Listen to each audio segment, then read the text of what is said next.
FIFA club বিশ্বকাপে ইউরোপের ক্লাবগুলো আধিপত্য দেখাবে তা সবারই প্রত্যাশিত ছিল। আর সবার প্রত্যাশা অনুযায়ী টুর্নামেন্টের শুরু থেকেই নিজেদের আধিপত্য দেখিয়ে যাচ্ছে ইউরোপের জায়ান্টরা। এরই ধারাবাহিকতায় গত 15 June German club Bayern Munich নিউজিল্যান্ডের অকল্যান্ডকে 10-0 গোলের বিশাল ব্যবধানে পরাজিত করে।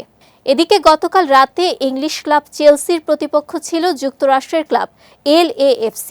টুর্নামেন্টটি যুক্তরাষ্ট্রে হওয়ায় অনেকেই ভেবেছিল এই ম্যাচে অঘটন ঘটতে পারে, তবে সেটা হয়নি। বরং আটলান্টার মার্সিডিজ বেঞ্চ স্টেডিয়ামে স্বাগতিক LAFC-কে 2-0 গোলে হারিয়েছে ইংলিশ ক্লাব চেলসি।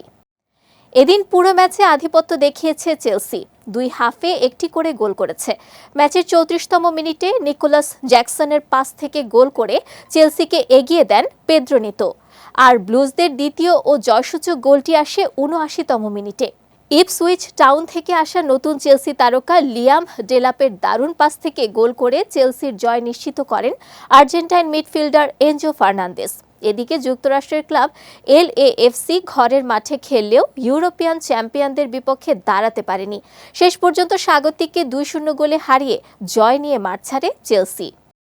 অন্যদিকে রাতের অপর এক রোমাঞ্চকর ম্যাচে পর্তুগালের ক্লাব বেনফিকার সঙ্গে 2-2 গোলে ড্র করেছে আর্জেন্টিনার ক্লাব বোকা জুনিয়র্স। এ ম্যাচে বোকা জুনিয়র্স প্রথমে 2 গোলে এগিয়ে গেলেও দ্বিতীয়ার্ধে বেনফিকা 2টি গোল করে ম্যাচ ড্র করে। বেনফিকার পক্ষে গোল দুটি করেন দুই আর্জেন্টাইন তারকা আনহেল ডি মারিয়া এবং নিকোলাস ওটামেন্ডি।